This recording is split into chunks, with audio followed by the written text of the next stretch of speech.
Hello friends, ધોરણ 12 સમાજશાસ્ત્ર પાઠ 1 ભારતનું વસ્તી વૈવિધ્ય અને રાષ્ટ્રીય એકતા.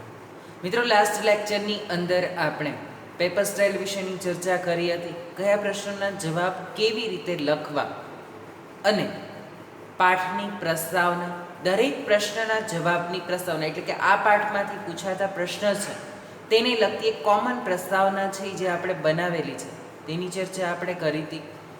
આજના લેક્ચરની અંદર આપણે વસ્તી વૈવિધ્ય, ધાર્મિક વૈવિધ્ય વિશેની વાત કરવી છે. લાસ્ટ લેક્ચરની અંદર આપણે એની પણ એક પૂર્વ ભૂમિકા છે એ બાંધી હતી કે ધર્મની દ્રષ્ટિએ પણ ભારતમાં છે તે ખૂબ જ વૈવિધ્ય જોવા મળે છે. ભારતની અંદર હિન્દુ, મુસ્લિમ, શીખ, ઈસાઈ, પારસી, બૌદ્ધ, જૈન આ બધા જ ધર્મ પાળનારા લોકો વસવાટ કરે છે. કઈ વસ્તીના કયા ધર્મની કેટલી વસ્તી છે તેના વિશેની વાત છે એ આજના લેક્ચરની અંદર આપણે કરશું. લાસ્ટ લેક્ચરનું થોડુંક રિવિઝન કરીએ તો પ્રસ્તાવનામાં આપણે જોયું હતું કે ભારતીય સમાજને સમજવા માટે ભારતની વસ્તીનું બંધારણ સમજવું જરૂરી છે. કોઈ પણ સમાજ, ભારતીય સમાજ નહીં પરંતુ વિશ્વના કોઈ પણ સમાજને તમારે સમજવો હોય કે ત્યાંના વિશેની માહિતી તમારે જોતી હોય તો સૌથી પહેલાં તેની વસ્તીનું બંધારણ છે એ સમજવું જોઈએ કે ત્યાં ધર્મના આધારે વસ્તી છે એ કેટલા પ્રમાણમાં વસવાટ કરે છે, શિક્ષિત લોકો કેટલા છે, અશિક્ષિત લોકો કેટલા છે, ગ્રામીણ વિસ્તારમાં વસવાટ કરતા લોકો કેવા છે, શહેરી વિસ્તારમાં વસવાટ કરતા લોકો કેટલા છે. આ બધી બાબતની સમજ આપણને મળે ત્યારે જ આપણે જે તે સમાજનો અભ્યાસ કરી શકીએ છીએ. તેમજ વિવિધ સામાજિક સંસ્થાઓને પણ સમજવી કે જાણવી એટલી જ જરૂરી છે. જુદા જુદા પ્રકારની સામાજિક સંસ્થાઓ, લગ્ન, કુટુંબ આ બધી સામાજિક સંસ્થા જ છે એક પ્રકારની. ધાર્મિક સંસ્થાઓ, શિક્ષણ સંસ્થાઓ આ બધી છે એ સામાજિક સંસ્થાઓ છે, તેને પણ આપણે સમજવી પડે. આ બધી સંસ્થાઓ અલગ અલગ હોવા છતાં પરસ્પર ગાઢ રીતે સંકળાયેલી છે કે દરેક સંસ્થાઓ એક સંસ્થા બીજી સંસ્થાથી તદ્દન ભિન્ન છે છતાં એકબીજાની સાથે સંકળાયેલી છે અને ભારત એક અખંડિત રાષ્ટ્ર છે. ભારતમાં પૂર્વ, પશ્ચિમ અને ઉત્તર, દક્ષિણ એ દરેક વિભાગમાં વિવિધતા જોવા મળે છે અને સાથે સાથે એકતાના પણ દર્શન થાય છે. વસ્તીનો અર્થ છે એ આપણે જોયો હતો કે વસ્તીનો અર્થ છે એમાં આપણે જોયું કે સમાજમાં સાતત્ય માટે માનવ વસ્તી જરૂરી છે. સમાજના વ્યક્તિઓની સંખ્યા એટલે કે જનસંખ્યાને માનવ વસ્તી કહે છે. બરાબર છે. વસ્તી કોને કહીએ તો કે સમાજમાં જેટલા લોકો, જનસંખ્યા, માનવ સંખ્યા જેટલી વસવાટ કરતી હોય એ માનવ સંખ્યાને માનવ વસ્તી કહેવામાં આવે છે. બરાબર છે. એટલે સમાજમાં વસવાટ કરતા પ્રત્યેક નાગરિકનો સમાવેશ છે આમાં થાય છે. વસ્તીની જાળવણી એ સમાજની પ્રાથમિક જરૂરિયાત છે, કારણ કે જે કંઈ કામો થાય છે, વિકાસના કામો થાય છે કે જે કંઈ આયોજન કરવામાં આવે છે એ શેને અનુલક્ષીને થાય છે? વસ્તીને અનુલક્ષીને. બરાબર છે. એટલે વસ્તીની જાળવણી કરવી ખૂબ જ જરૂરી છે. સમાજની એક પ્રાથમિક જરૂરિયાત છે વસ્તીની જાળવણી. વસ્તી પર અસર કરતા પરિબળો જન્મ, મૃત્યુ અને સ્થળાંતર. 3 પરિબળો છે એ વસ્તી ઉપર ખાસ અસર કરે છે. સૌથી પહેલું પરિબળ છે જન્મ. બરાબર છે કે જન્મદરના આધારે વસ્તીમાં વધારો થાય છે, મૃત્યુદરના આધારે ઘટાડો થાય છે અને સ્થળાંતર. આપણે 2 સ્થળાંતરના પ્રકારો જોયા હતા, આંતરિક સ્થળાંતર અને આંતરરાષ્ટ્રીય સ્થળાંતર. આંતરિક સ્થળાંતરથી દેશની વસ્તીમાં કોઈ ફેરફાર થતો નથી, જ્યારે આંતરરાષ્ટ્રીય સ્થળાંતરથી દેશની વસ્તીમાં વધારો કે ઘટાડો થઈ શકે છે. જેમ કે ભારતથી અમેરિકા લોકો વસવાટ કરવા માટે જાય, કાયમી વસવાટ કરવા માટે, તો વસ્તીમાં ઘટાડો થાય છે. જ્યારે અમેરિકાથી લોકો ભારત વસવાટ કરવા માટે આવે તો વસ્તીમાં શું થાય છે? વધારો થાય છે. એટલે આ સ્થળાંતર છે તે પણ વસ્તીને અસર કરતું એક મહત્ત્વનું પરિબળ ગણી શકાય છે. વસ્તીને સમજવા માટે વસ્તીનું માળખું સમજવું જરૂરી છે. વસ્તીના માળખામાં વસ્તીનું વૈવિધ્ય, વસ્તીમાં વયજૂથ, લિંગ પ્રમાણ, વયજૂથ પ્રમાણમાં બાળકો, પ્રૌઢો અને વૃદ્ધો. 0 થી 14 વર્ષ સુધીના બાળકોનો સમાવેશ છે એ કરવામાં આવે છે. 14 થી 59 વર્ષ સુધીમાં પ્રૌઢોનો સમાવેશ છે એ કરવામાં આવે છે અને 59 વર્ષથી ઉપરના વૃદ્ધ. બરાબર છે. આ થયું તેનું વય જૂથ પ્રમાણ. ખ્યાલ આવ્યો? વય જૂથ પ્રમાણ કેવી રીતે નક્કી થાય? તો કે વય જૂથ પ્રમાણની અંદર વસ્તીની અંદર ઉંમરના આધારે વસ્તીને જુદા જુદા જૂથમાં વિભાજિત કરી, તમે ધોરણ 8માં વય જૂથ પ્રમાણ ભણી ગયા છો, બરાબર છે? અને 3 વિભાગમાં છે એ વિભાજિત કરવામાં આવેલા છે. લિંગ પ્રમાણ એ પણ તમે ભણી ગયા છો. સ્ત્રી અને પુરુષની સંખ્યા, દર 1000 પુરુષોએ સ્ત્રીઓની સંખ્યા, બરાબર છે, તેને લિંગ પ્રમાણ છે એ કહેવામાં આવે છે. 927 સ્ત્રીઓ છે અત્યારે દર 1000 પુરુષો. ગ્રામીણ અને શહેરી વસ્તી, ગ્રામ્ય વિસ્તારમાં વસવાટ કરતા લોકોનું પ્રમાણ અને શહેરી વિસ્તારમાં વસવાટ કરતા લોકોનું પ્રમાણ, તેના આધારે પણ વસ્તીમાં વૈવિધ્યતા છે એ જોવા મળે છે. સાક્ષરતા, ભારતમાં સાક્ષરતાનો દર શું છે? કોઈ પણ વ્યક્તિ કોઈ પણ એક ભાષા સમજની સાથે વાંચી લખી શકે તે વ્યક્તિને સાક્ષર કહેવામાં આવે છે. સમજાણું? આ સાક્ષરતાની માપદંડ છે કે તમે દાખલા તરીકે ગુજરાતી ભાષા છે એ સમજી શકતા હોય, વાંચી શકતા હોય અને લખી શકતા હોય તો તમે સાક્ષર છો. અક્ષર જ્ઞાન જેની પાસે છે એ કેવો છે? સાક્ષર છે. ભાષાના આધારે પણ આપણે ગુજરાતમાં છીએ તો માતૃભાષા ગુજરાતી છે. ગુજરાતી બોલનારા લોકો, હિન્દી બોલનારા લોકો, અંગ્રેજી બોલનારા લોકો, પંજાબી બોલનારા લોકો, મરાઠી બોલનારા લોકો, તેના આધારે પણ વૈવિધ્યતા છે એ જોવા મળે છે. જુદી જુદી અલગ અલગ પ્રકારની કોંકણી, તેલુગુ, તમિલ, કન્નડ, મલયાલમ, આ બધા જ પ્રકારની ભાષા બોલનારા લોકો છે તે દેશની અંદર વસવાટ કરે છે, એટલે તેના આધારે પણ વિવિધતા છે તે જોવા મળે છે. જન્મ, મૃત્યુ અને સ્થળાંતર, એના વિશે આગળ પણ આપણે ચર્ચા કરી છે. વગેરે આંકડાઓને આયોજન અને પ્રદેશના વિકાસ માટે સહાયક બને છે. કે આ દરેક આંકડાઓ છે કે આ બધાના આધારે કેવી રીતે વસ્તીનું આયોજન કરવું. દાખલા તરીકે એક ઉદાહરણ છે અહીંથી આપણે લઈએ કે ગ્રામ્ય વિસ્તારમાં વસવાટ કરતા લોકોની જરૂરિયાતો અલગ પ્રકારની હશે અને શહેરી વિસ્તારમાં વસવાટ કરતા લોકોની જરૂરિયાતો જુદા પ્રકારની હશે. તો તેના માટે આયોજન કરવા માટે પહેલાં તો આપણને વસ્તીના વિકાસનું આયોજન કરવું છે, તો આપણે શહેરી વિસ્તારના લોકોને કઈ કઈ સુવિધાઓ આપવી અને ગ્રામ્ય વિસ્તારમાં લોકોને કઈ કઈ, કારણ કે સિંચાઈની જરૂરિયાત છે એ ગ્રામ્ય વિસ્તારમાં છે. શહેરી વિસ્તારમાં તો માત્ર એ લોકોને ઘર વપરાશ અને પીવા માટેના પાણીની જ જરૂર છે, જ્યારે ગ્રામ્ય વિસ્તારના લોકો ખેતીના વ્યવસાયની સાથે જોડાયેલા છે તો એ લોકોને સિંચાઈની જરૂર પડશે ને. એટલે આયોજન કરવા માટે આ બધું જ વૈવિધ્ય છે એ આપણી પાસે હોવું જરૂરી છે. આપણને ખબર હોય કે આ પ્રમાણે આપણા દેશમાં લોકો વસવાટ કરે છે તો આ લોકોની આવા પ્રકારની જરૂરિયાતો હોય તો એ પ્રકારનું આયોજન છે એ કરી શકાય છે. દાખલા તરીકે લિંગ પ્રમાણ છે તેમાં વધારે અસમતુલા સર્જાય એટલે શું કરવામાં આવે? બેટી બચાવો કાર્યક્રમ આપણે યોજીએ છીએ ને, બરાબર છે? તો તેના દ્વારા છે તે પ્રમાણને જાળવી શકાય છે.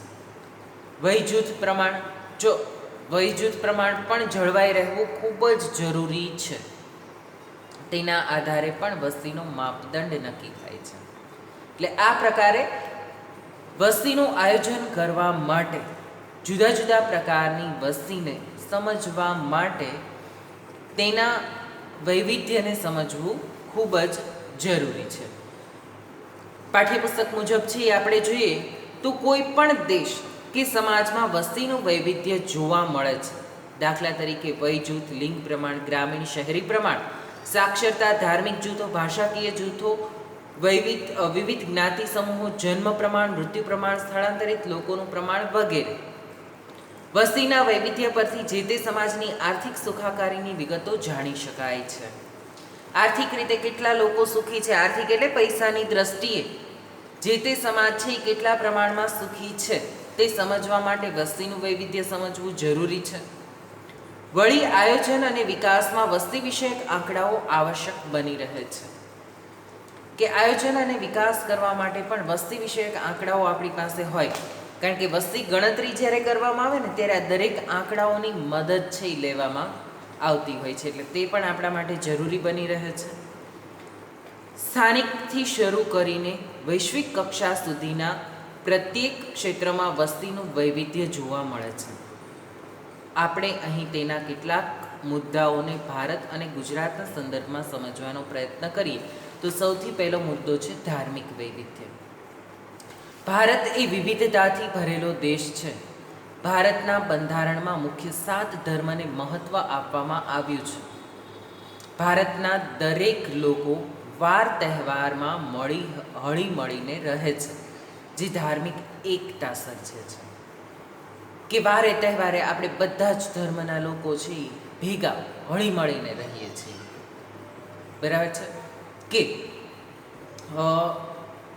કોઈ પણ ધર્મનો વ્યક્તિ હોય કે સલીમા બેગમ હોય તો તે માતાજીની ચૂંદડીઓ તૈયાર કરે છે, અને હિન્દુ ધર્મનો વ્યક્તિ છે તે પણ દરગાહમાં દર્શન કરવા માટે જાય છે.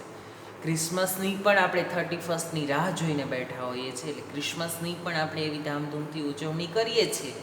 સાથે સાથે જ દિવાળીના તહેવારોમાં મુસ્લિમ લોકો દ્વારા પણ ફટાકડા અને કોડિયાઓ વગેરે ચીજવસ્તુઓ છે તેનું વેચાણ કરવામાં આવતું હોય છે. આ બાબત શું દર્શાવે છે? ધાર્મિક એકતા દર્શાવે છે કે દરેક ધર્મના અલગ અલગ લોકો હોવા છતાં બધા લોકો એકબીજાની સાથે ઈદની આપણે મુબારકબાદ આપીએ છીએ, તો એ લોકો પણ આપણને સાલ મુબારક કહીને સંબોધે છે.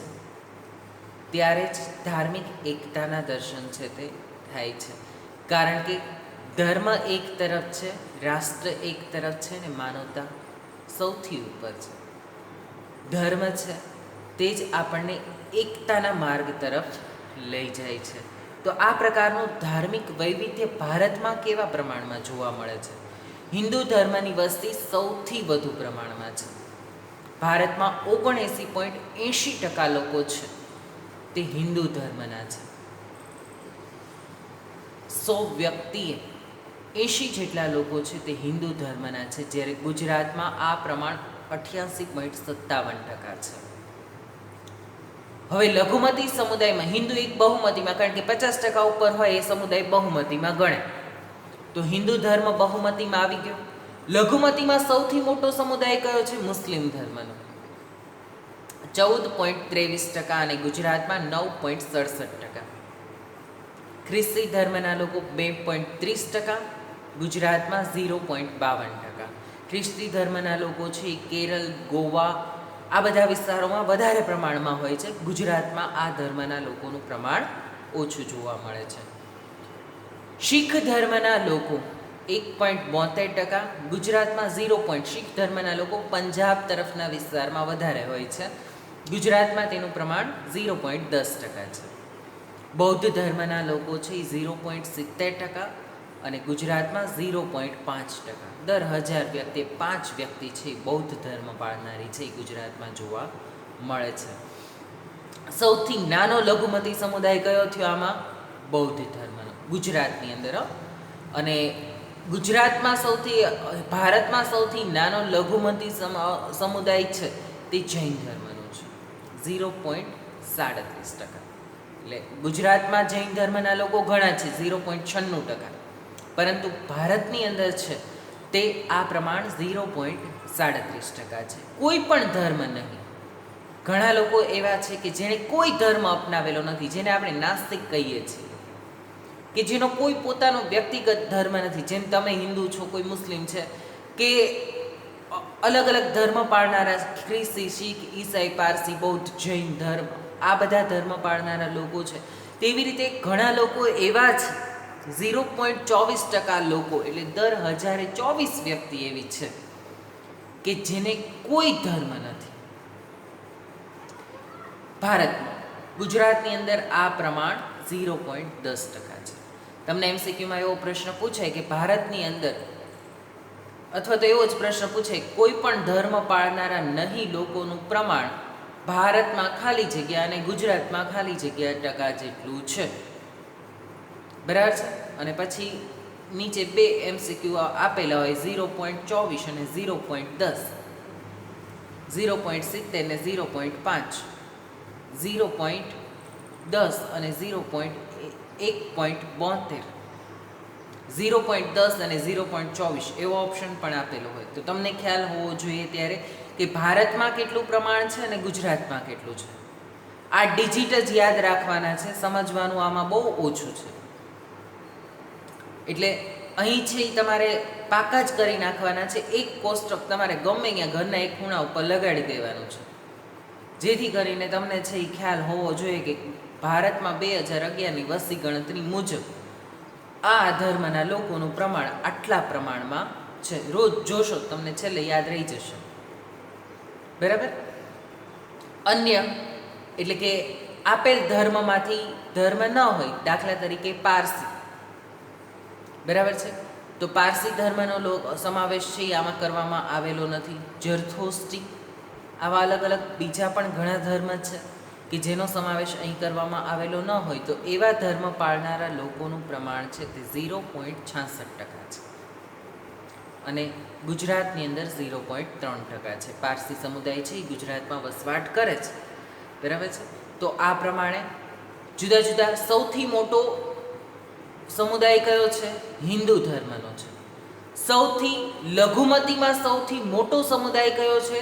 ઇસ્લામ ધર્મનો છે.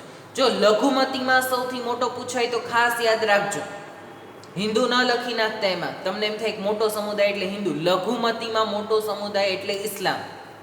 અને જનરલી મોટો સમુદાય સીધો પૂછાય કે ધાર્મિક સમુદાયમાં સૌથી મોટો સમુદાય કયો છે, તો હિન્દુ, બરાબર છે. અને સૌથી નાનો સમુદાય કયો છે? તો કે જૈન. ગુજરાતમાં સૌથી નાનો સમુદાય કયો છે? તો બૌદ્ધ, બરાબર છે. તો આ પ્રમાણે ધાર્મિક વૈવિધ્ય છે તે આપણા દેશની અંદર જોવા મળે છે. ભારત બહુમતી જૂથ તરીકે હિન્દુઓ અને સૌથી મોટું લઘુમતી જૂથ મુસ્લિમ છે. ગુજરાતમાં પણ આ જ પરિસ્થિતિ છે તે આપણે જોયું કે ભારત નહીં પરંતુ ગુજરાતની અંદર પણ આ જ પ્રકારની સ્થિતિ જોવા મળે છે.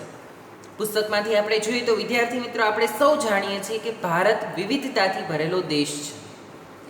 આ વિવિધતા ધાર્મિક વૈવિધ્યમાં પણ જોવા મળે છે. જગતના મુખ્ય ધર્મના નાગરિકો ભારતમાં વસવાટ કરે છે, કે વિશ્વના મુખ્ય ધર્મ પાળનારા લોકો છે તે ભારતની અંદર વસવાટ કરે છે. દરેક ધર્મ પોતાની આચાર સંહિતા ધરાવે છે, એટલે કે પોતાના એક નિયમોનો સમૂહ હોય છે દરેક ધર્મને.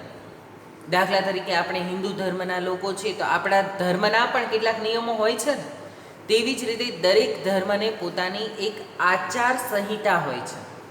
એ આચાર સંહિતા મુજબ જ દરેક ધર્મ કામ કરે છે. તેમજ ધાર્મિક સ્થાનો, ધર્મગ્રંથો, ધાર્મિક તહેવારો, વ્રતોના આધારે પોતાની જીવનશૈલી રચે છે. ધાર્મિક સ્થાનો, હિન્દુ ધર્મના ધાર્મિક સ્થાનો કયા છે? તો કે મંદિર. મુસ્લિમ ધર્મનું ધાર્મિક સ્થાન કયું છે? કે મસ્જિદ. ખ્રિસ્તી ધર્મ તો કે ચર્ચ એટલે કે દેવળ. પારસી ધર્મ છે તેનું ધાર્મિક સ્થાન કયું છે? તો કે અગિયારી છે. શીખ ધર્મ છે તેનું ગુરુદ્વારા છે એ ધાર્મિક સ્થાન છે. બૌદ્ધ ધર્મનું ધાર્મિક સ્થાન, જૈન ધર્મનું ધાર્મિક સ્થાન જિનાલય છે. બૌદ્ધ ધર્મમાં એ લોકોના પણ આમ તો મંદિરો જ હોય છે અને જૈન ધર્મમાં જિનાલયો હોય છે. તો આ રીતે દરેક ધર્મના ધાર્મિક સ્થાનો. ધાર્મિક પુસ્તકો, હિન્દુ ધર્મમાં ભગવદ્ ગીતા, રામાયણ, મહાભારત આ બધા આપણા ધાર્મિક પુસ્તકો છે. ઇસ્લામ ધર્મનું ધાર્મિક પુસ્તક કુરાને શરીફ છે. ખ્રિસ્તી ધર્મનું ધાર્મિક પુસ્તક છે તે બાઇબલ છે. આવી રીતે દરેક ધર્મના પોતાના ધાર્મિક પુસ્તકો છે. જૈન ધર્મનું ત્રિપિટક, સુક્ત પિટક, વિનય પિટક, અભિધમ્મ પિટક તમે ધોરણ 10માં ભણી ગયા છો. ધર્મગ્રંથો, ધાર્મિક તહેવારો, ધર્મના આધારે કેમ આપણે નવરાત્રિ છે, દિવાળી છે, આ બધા હિન્દુ ધર્મના ધાર્મિક તહેવારો છે. ઈદ છે તે મુસ્લિમ ધર્મના ધાર્મિક તહેવારો છે. રમજાન છે, ઈદ છે. ખ્રિસ્તી ધર્મમાં ધાર્મિક તહેવારોમાં શું આવશે? તો કે ખ્રિસ્તી ધર્મની અંદર એ લોકોને ક્રિસમસ છે તે ધાર્મિક તહેવાર છે. વૈશાખી શીખ ધર્મમાં, બૌદ્ધ ધર્મમાં બુદ્ધ પૂર્ણિમા, જૈન ધર્મમાં સંવત્સરી, આવી રીતે ધાર્મિક તહેવારો હોય છે. જુદા જુદા પ્રકારના વ્રતો છે એ દરેક ધર્મના લોકો દ્વારા છે એ કરવામાં આવતા હોય છે અને તેના આધારે તેઓની જીવનશૈલી નક્કી થતી હોય છે. ભારતના બધા ધર્મોમાં બંધુતાની ભાવનાનો સંદેશ રહેલો છે. બંધુતાની એટલે એક થઈને રહેવાની ભાવનાનો સંદેશ છે એ ભારતના બધા જ ધર્મોમાં રહેલો છે. ધાર્મિક વૈવિધ્યના કારણે સૌ ભારતીય પ્રત્યેક ધર્મના વાર તહેવારમાં ભાગ લઈને એક્યની ભાવના પ્રસારિત કરે છે. ભારત અને ગુજરાતમાં જુદા જુદા ધર્મ પાળનારા લોકોની ટકાવારી છે એ આપણે જોઈ લીધી છે. તો આ કોષ્ટક ઉપરથી કહી શકીએ કે ભારતમાં હિન્દુઓની વસ્તી સૌથી વધારે છે. આથી તેને બહુમતી સમુદાય પણ કહે છે, જ્યારે લઘુમતી સમુદાયો પૈકી ઇસ્લામ ધર્મના લોકોની સંખ્યા સૌથી વધારે છે. કોઈ ધર્મ નથી એવા લોકોનો સમાવેશ થાય છે કે જે કોઈ ધર્મમાં માનતા નથી. એટલે આ કોષ્ટકને આપણે આમ તો સમજી જ લીધું છે. ગુજરાતના આંકડા તરફ દ્રષ્ટિ કરીએ તો તેમાં પણ લગભગ ધાર્મિક આંકડા જે ભારતના ધાર્મિક આંકડા જેવી જ માહિતી સ્થિતિ જોવા મળે છે.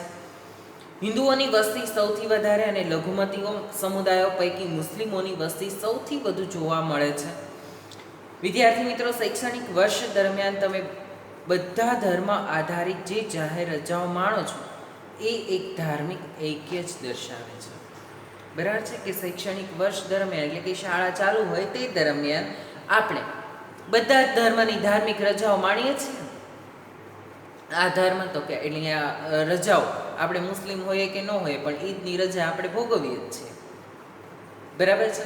ક્રિશ્ચન હોઈએ કે ન હોઈએ પરંતુ ક્રિસમસની રજા છે એ બધાને લાગુ પડે છે. ધર્મના આધારે રજા આપવામાં આવતી હોય, બરાબર છે, તો તે ધર્મના વ્યક્તિને જ તે ધાર્મિક રજા મળે છે એવું નથી. દરેક વ્યક્તિને આ રજા છે તેનો લાભ પ્રાપ્ત થતો હોય છે. એ શું દર્શાવે છે કે ભારતના લોકો છે તેમાં ધાર્મિક એકતા રહેલી છે. દરેક ધર્મના તહેવારો છે દરેક લોકો હળીમળીને ઉજવતા હોય છે. હવે આપણે જોવું છે સ્ત્રી પુરુષનું પ્રમાણ, લિંગ પ્રમાણ, જાતિ પ્રમાણ, તમે જે કહો તે. તો સ્ત્રી અને પુરુષ એ સમાજના અભિન્ન અંગ છે. તેમાં સમતુલા હોવી જરૂરી છે. જો તેમાં અસમતુલા ઊભી થાય તો તેની વિપરીત અસર સમાજ ઉપર પડે છે. ભારતમાં કુલ વસ્તી 121 કરોડ ની છે. બરાબર છે. તેમાંથી 62 કરોડ પુરુષો અને સ્ત્રીઓનું પ્રમાણ છે તે 58 કરોડ જેટલું છે. ગુજરાતમાં આ પ્રમાણ 6,04,39,692, તેમાં પુરુષો 3,14,91,260, જ્યારે સ્ત્રીઓ 2,89,48,432 છે. 100% વસ્તીની સામે 52.10% પુરુષો, જ્યારે 47.90% સ્ત્રીઓ છે. એટલે સ્ત્રીઓનું પ્રમાણ પુરુષોના પ્રમાણ કરતાં ઘણું ઓછું છે. ભારતમાં પણ આ જ સ્થિતિ છે. 85,04,977ની વસ્તી છે 2011ની વસ્તી ગણતરી મુજબ ભારતની. તેમાંથી 62,37,24,248 પુરુષો છે, એટલે 51.51%. તેની સામે સ્ત્રીઓનું પ્રમાણ 58,64,69,174 છે. બંને ડિજિટ છે એ તમારે યાદ રાખવાના છે. અને ટકાવારી પણ કે ભારતમાં 51.51% પુરુષો અને 48.49% સ્ત્રીઓ. હવે જો આ ટકાવારી તમારે યાદ રાખવી હોય ને તો 100%માંથી તમે પુરુષો યાદ રાખી લો તો સ્ત્રીઓ એટલી બાદ કરી નાખો. બરાબર છે. 100%માંથી 51.51% બાદ કરો એટલે 48.49% વધે એ સ્ત્રીઓ. બરાબર છે. તેવી જ રીતે ગુજરાતમાં 52.10% તો 47.90% સ્ત્રીઓ. આ પ્રમાણે તમારે છે ડિજિટ અને ટકાવારી બંને યાદ રાખવાની છે. પુરુષોની સરખામણીએ સ્ત્રીઓનું પ્રમાણ ઓછું છે, જે ચિંતાજનક બાબત છે. 1000 પુરુષોએ સ્ત્રીઓનું પ્રમાણ, તેને લિંગ પ્રમાણ કહે છે. ભારતમાં તે પ્રમાણ સરેરાશ 940 છે. બરાબર છે. 2011ની વસ્તી ગણતરી મુજબ ભારતમાં દર 1000 પુરુષોએ સ્ત્રીઓનું પ્રમાણ કેટલું છે? 940. કેરેલામાં 1084 છે. સ્ત્રીઓ વધારે છે પુરુષો કરતાં. દર 1000 પુરુષોએ સ્ત્રીઓનું પ્રમાણ કેરેલામાં 1084 છે. ભારતનું સરેરાશ 940 છે. દેશમાં સૌથી વધારે કેરેલામાં છે 618, દીવ દમણમાં સૌથી ઓછું છે 1000 પુરુષોએ 618 જ સ્ત્રીઓ છે. ગુજરાતમાં 918 છે આ પ્રમાણ, એટલે 1000 પુરુષોએ 918 સ્ત્રીઓ છે. ઉત્તર પ્રદેશમાં સૌથી વધારે વસ્તી ધરાવે છે 16.49.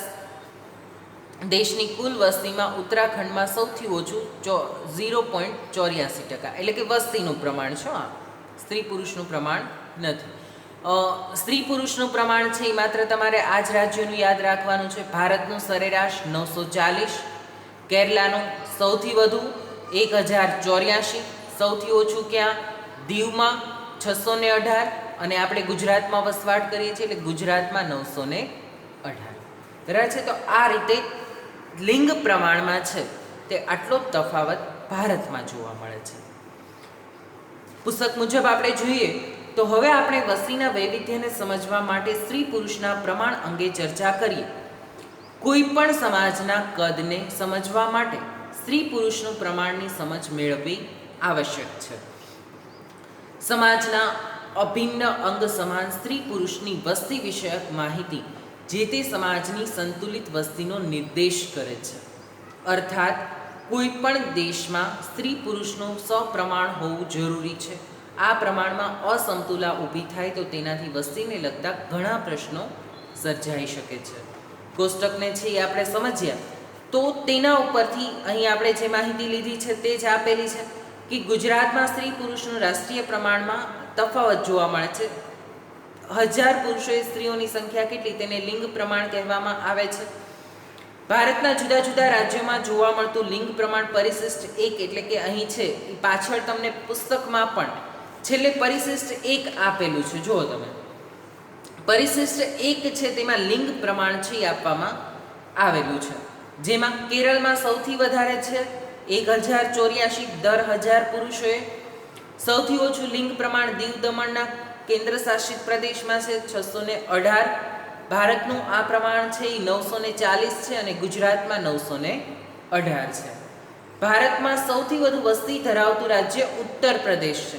દેશની કુલ વસ્તીની 16.49% લોકો છે તે યુપીમાં વસવાટ કરે છે, ઉત્તર પ્રદેશમાં. જ્યારે સૌથી ઓછી વસ્તી ધરાવતું રાજ્ય ઉત્તરાખંડ છે 0.84%. દેશની કુલ વસ્તીમાંથી 0.84% લોકો જ ઉત્તરાખંડમાં વસવાટ કરે છે, કારણ કે પહાડી પ્રદેશ છે આખો. બરાબર છે. અને વાતાવરણમાં પણ ખૂબ જ અસમતુલા છે એ સર્જાતી હોય છે, તેના કારણે ઉત્તરાખંડમાં વસ્તીનું પ્રમાણ ઓછું જોવા મળે છે. સાંસ્કૃતિક વૈવિધ્ય છે એની ચર્ચા આપણે નેક્સ્ટ લેક્ચરની અંદર કરીશું. આજનો લેક્ચર છે અહીંયા સુધી રાખીએ છીએ. આજના લેક્ચરની અંદર આપણે જે કંઈ ભણ્યા તે જોઈએ તો આજના લેક્ચરની અંદર આપણે વસ્તીમાં વૈવિધ્યની અંદર 2 પ્રકારના વૈવિધ્ય જોયા: ધાર્મિક વૈવિધ્ય અને લિંગ પ્રમાણ. બરાબર છે. ધાર્મિક વૈવિધ્યની અંદર આપણે જોયું કે ભારતમાં સૌથી વધુ વસ્તી કયા ધર્મની છે? હિન્દુ ધર્મની છે 79.80%. ગુજરાતમાં આ વસ્તીનું પ્રમાણ છે 88.57%. સૌથી મોટો લઘુમતી સમુદાય કયો છે? મુસ્લિમ ધર્મનો છે 14.23%. ગુજરાતમાં આ ધર્મ પાળનારા લોકોનું પ્રમાણ 9.67% છે. સૌથી ઓછી વસ્તી છે તે જૈન ધર્મની છે ભારતમાં 0.37%. અને ગુજરાતમાં સૌથી ઓછી વસ્તી બૌદ્ધ ધર્મની છે 0.5%. બાકીના ધર્મનું ધાર્મિક પ્રમાણ પણ આપણે છે એ જોયું. સ્ત્રી પુરુષનું વૈવિધ્ય જોયું, એટલે કે લિંગ પ્રમાણ, કે ભારતની કુલ વસ્તી છે 121 કરોડ 85 લાખ 121 કરોડ 85 લાખ 4,977 છે. જેમાં પુરુષો 62 કરોડ 37 લાખ 24,248, જ્યારે સ્ત્રીઓ 58 કરોડ 64 લાખ 69,174 છે. ગુજરાતમાં આ પ્રમાણ છે તે 604 કરોડ 6 કરોડ 4 લાખ 39,692ની વસ્તી છે. જેમાંથી 3 કરોડ 14 લાખ 91,260 ભારતમાં, અને સ્ત્રીઓનું પ્રમાણ છે તે 2 કરોડ 89 લાખ 48,432 સ્ત્રીઓ છે તે આપણા દેશની અંદર વસવાટ કરે છે.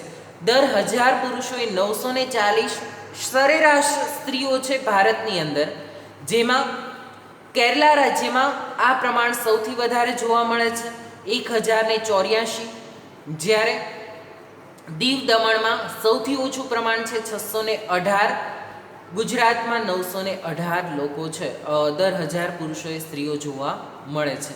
વસ્તી ગીચતા ઉત્તર પ્રદેશમાં સૌથી વધારે છે. દેશની કુલ વસ્તીના 16.49% લોકો ઉત્તર પ્રદેશમાં વસવાટ કરે છે, જ્યારે ઉત્તરાખંડની અંદર કુલ વસ્તીમાંથી 0.84% લોકો વસવાટ કરે છે. સાંસ્કૃતિક વૈવિધ્ય વિશે નેક્સ્ટ લેક્ચરમાં ચર્ચા કરશું. આજના લેક્ચરનું તમારું હોમવર્ક છે, તેમાં બંને કોષ્ટક અને લિંગ પ્રમાણના જે ડિજિટ આપણે જોયા, કેરળનું, ગુજરાતનું, દીવ દમણનું અને ભારતનું સરેરાશ, તે લખીને વ્યવસ્થિત રીતે પાકું કરવાનું છે.